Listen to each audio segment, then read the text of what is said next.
Barrister Gauhar ने कहा है कि हुकूमत के साथ मुज़ाकरात जारी रखना चाहते हैं। इरफान सिद्दीकी के लिए मुनासिब नहीं कि वो मुज़ाकरात को तात्तुल का शिकार करें। हमारी शर्त है कि जुडिशल कमीशन बनाया जाए। अगर कमीशन नहीं बनने जा रहा तो मुज़ाकरात का कोई फ़ायदा नहीं होगा। उधर इमरान खान ने कहा है कि अगर 7 दिन में कमीशन ना बना तो चौथी मीटिंग नहीं होगी। अमन अमान की सूरत हाल पर मुलाकात का इशू नहीं बनाना चाहिए। हम हुकूमत का इंतज़ार कर रहे हैं। वो क्या पेशरफ्त बताते हैं। हुकूमत को घबराहट है क्योंकि ये फॉर्म 47 की हुकूमत है। दूसरी तरफ आज सहाफती ज़राए ये दावा करते रहे कि हुकूमत ने PTI के मुतालबे पर सानिया 9 मई पर जुडिशल कमीशन बनाने से इनकार कर दिया है। हुकूमती मुज़ाकराती टीम ने PTI के तहरीरी मुतालबात के जवाबात तैयार कर लिए हैं। हुकूमती मुज़ाकराती टीम ने तहरीक इंसाफ के मुतालबात पर शिकवार जवाब तैयार किया है, मगर इरफान सिद्दीकी ने इन खबरों की तरदीद करते हुए कहा है कि अपनी क़यादत और इत्तेहादियों से मुशावरत कर रहे हैं। अभी हतमी जवाब के लिए करीबन हफ्ता लगेगा। इरफान सिद्दीकी दूसरी जानिब अपने एक्स पैगाम में ये भी कह चुके हैं कि उन्हें बैरिस्टर गौहर की आर्मी चीफ से मुलाकात की तफसील और मुकालमों का इल्म है। इरफान सिद्दीकी ने कहा है कि 2-2, 3-3 दरवाज़ों से मुज़ाकरात बैक वक्त नहीं चला करते, लिहाजा अब छोटे छोटे दरवाज़ों, खिड़कियों और रोशनदानों में झांकने का कोई फ़ायदा नहीं। अगर वो दरवाज़ा खुल गया है जिसके लिए साल से कोशां थे तो ये कोशिश छोड़ दें। उन्होंने कहा कि इमरान खान और अलीमा खान भी आर्मी चीफ से बैरिस्टर गौहर की मुलाकात को खुशाइंद करार दे रहे हैं। इन तमाम बातों से मुज़ाकरात के मुस्तक़बिल को लेकर अहम सवालात जन्म ले रहे हैं। क्या हुकूमत की जानिब से कमीशन बनाने से इनकार की सूरत में मुज़ाकरात वाकई नाकामी की तरफ बढ़ जाएंगे? इरफान सिद्दीकी क्या PTI को ही बता रहे हैं कि उन्हें आर्मी चीफ और बैरिस्टर गौहर की मुलाकात की तफसीलात का इल्म है या किसी और को भी? और सवाल तो ये भी है कि क्या हुकूमती जवाब अल-कादिर ट्रस्ट के इस फैसले पर इमरान खान के सख्त रद्द-ए-अमल सियासी इस्तेहकाम अब दीवाने का ख्वाब दिखाई तो नहीं देगा? इसी मामले पर गुफ्तगू रहेगी। पैनल में हमारे साथ हैं हसन निसार, शहजाद चौधरी, जैगम खान और रजा रूमी साहब। प्रोग्राम का सवाल आप सभी के लिए। अगर कमीशन नहीं तो मुज़ाकरात का कोई फ़ायदा नहीं। बैरिस्टर गौहर 2-3 दरवाज़ों से मुज़ाकरात नहीं चला करते। इरफान सिद्दीकी क्या PTI को एक दरवाज़ा खुलने का ही इंतज़ार करना पड़ेगा? हसन निसार साहिब, आज जब मैं ये स्टेटमेंट्स पॉलिटिकल देख रही थी हुकूमत की तरफ से भी और फिर बैरिस्टर गौहर की जानिब से भी कहा गया, तो वो असदुल्ला गालिब का एक शेर बार बार जहन में आ रहा था, हम में मुश्ताक और वो बेजार, या इलाही ये माजरा क्या है। कभी वो हाथ नहीं पकड़ाते थे तो ये कहते थे हुकूमत वाले लिख कर दो तो बात आगे बढ़ेगी। अब वो बेचारे लिख कर सब दे गए हैं तो अब ये हाथ पकड़ाने को तैयार नहीं है। कभी एक बात, कभी दूसरी बात, कभी कहते हैं ये नहीं समझ सकते, ये नहीं सुन सकते, फिर कहते हैं अभी वक्त लगेगा। ये हुकूमत करना क्या चाह रही है या वो एक मुलाकात परेशान कर रही है? सुभान अल्लाह भाई, मुबारक हो, आज तो गालिब तक नौबत पहुंच गई है। मैं भी एक आपको मुहावरा सुना देता हूँ। मेंढकियों को जुकाम का मौसम है। आजकल बहुत सारी मेंढकियों पे उनको जुकाम हुआ है। अच्छा, बाकी रह गया आपका सवाल। तो भाई ये पाकिस्तान जो है ना, इस्लामी जमहूरिया, ये मेरिट या मज़ाकरात का मुल्क नहीं है, कतन नहीं। ये मोजज़ात का मुल्क है। मोजज़ात के इंतज़ार में यहाँ तक पहुँचा है। जब कुदरत को कोई मोजज़ा मंजूर होगा तो हमारे सवालों जवाबों, यानी आपके सवालों और हम जैसों के जवाबों समेत सब कुछ धरे का धरा रह जाएगा और मुझे ये कुछ ज़्यादा दूर दिखाई नहीं देता। बस यही जवाब है। नहीं तो वो मोजज़ा दरवाज़ा उसी एक दरवाजे के खुलने से ही होगा या कुछ और भी मोजज़ा हो सकता है? नहीं, इससे आगे नहीं। बस इतना ही? Leave it to your imagination. नहीं आगे फिर हजम नहीं होगा। नहीं कह दें आप, करना पड़ेगा। अच्छा, आपने ऐसा कहना है कुछ? नहीं,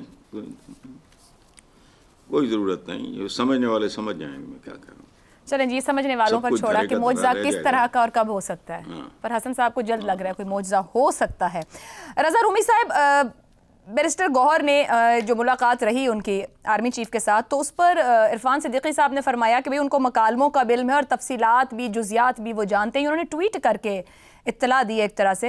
ये बताने की ज़रूरत ही क्यों पेश आई उन्हें? आपके ख्याल में कोई आसानी किसी तरीके से किसी जगह पर PTI के लिए हो रही है जो हुकूमत को खल रही है, यही परेशानी का सबब है क्या? देखिए, जो बैरिस्टर गौहर की और आर्मी चीफ की मुलाकात हुई पेशावर में, वो सिक्योरिटी और खैबर पख्तूनख्वा में दहशत गर्दी के तनाजुर में थी। 2-3 वजूहात है। सबसे पहले तो ये कि ये जो मामला है तहरीक तालिबान पाकिस्तान का और उससे जो मुंसलिक गिरोह है जो कि पाकिस्तान पर और पाकिस्तान की रियासत पर हमले करें, उसमें पाकिस्तान तहरीक इंसाफ और खुसूसन सूबाई हुकूमत की सपोर्ट चाहिए होगी पाकिस्तान की इस्टेब्लिशमेंट को उसका मुकाबला करने के लिए। अगर आपने सियासी तौर पे जो इस वक्त तनाव है, इस सूरत हाल या पोलराइजेशन है, तकसीम है, उसमें आप इस तरह के सिक्योरिटी के जो बड़े बड़े फैसले और बड़े बड़े उनको जो है इम्प्लीमेंट करने में मसाइल आते हैं। तो एक तो वो वजह थी, मगर दूसरी ये भी बात है कि बर्फ भी पिघलना मकसूद थी। आपको पता है कि बड़ी दरीना मुतालबा रहा है पाकिस्तान तहरीक इंसाफ और उनके चेयरमैन साबिक वज़ीर-ए-आज़म इमरान खान का कि भाई वो बात करेंगे तो एस्टेब्लिशमेंट से करेंगे। तो एक तरह से ये भी पैगाम दे दिया गया कि हाँ ठीक है, चलिए आपकी हमारी मुलाकात हो गई है, अब आगे जरा बढ़ते हैं। तो यकीनन ये एक ऐसी पेशरफ्त हुई है कि उससे ना सिर्फ के एक नई जिसे कहना चाहिए मुज़ाकराती एक प्रोसेस का आगाज हुआ है। अब ये कहाँ जाएगा, कितना आगे जाएगा, देखिए ये तो वक्त ही बताएगा, लेकिन ये आगे बढ़ेगा जरूर। मैं आपसे बतवाते यही बात कहता आ रहा हूं कि अगर तारीख के तनाजुर में देखें और जो इदारों की अपनी पॉलिसियां होती हैं, उनकी जो अपनी हिस्ट्री है और उनकी जो जरूरियात है और जो उनकी अंग्रेजी में कहा जाता है इम्पेरेटिव्स हैं, उसके मुताबिक भी कोई ये जो है उनको ये बात आगे बढ़ानी पड़ेगी, क्योंकि इस वक्त जो सिचुएशन है वो टेनेबल नहीं है, वो सस्टेन नहीं कर सकते उसको इस सूरत हाल में। यही वजह है कि जो हुकूमत वक्त है और जो कोलिशन इस वक्त रूल कर रही है, वहां पर थोड़ी सी परेशानी तो हुई है। यकीनन पाकिस्तान मुस्लिम लीग नून का, अपने इरफान सदीकी साहब का जिक्र किया, किसी हद तक पाकिस्तान पीपल्स पार्टी को भी थोड़ी तशवीश लाहक होगी कि भाई ये क्या हो रहा है। तो आप देखेंगी कि आने वाले दिनों में पाकिस्तान तहरीक इंसाफ के ऊपर जो सख्तियां थी उनमें मतवातिर और बतदरीज कमी आएगी। रज़ा रूमी साहब, कतई कलामी की माजरत, आपने जो भी बात की कि ये सस्टेन नहीं मामलात कर रहे थे इसलिए बैकडोर प्रोसेस, अब वो भी अपनी ट्वीट में बैकडोर प्रोसेस और फ्रंट डोर प्रोसेस का लफ्ज इस्तेमाल कर रहे हैं।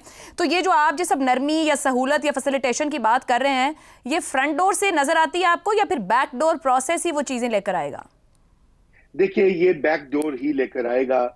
मसला यही है कि जैसे हमारे यहाँ जो मामलात चलते हैं, काश के कोई रूल बेस्ड निज़ाम होता जिसमें कि सारे फरीकैन बैठकर ये मामला ही ना आता कि बैकडोर मुज़ाकरात हो और बैरिस्टर गौहर मिले किसी जो आर्मी चीफ से वगैरह वगैरह।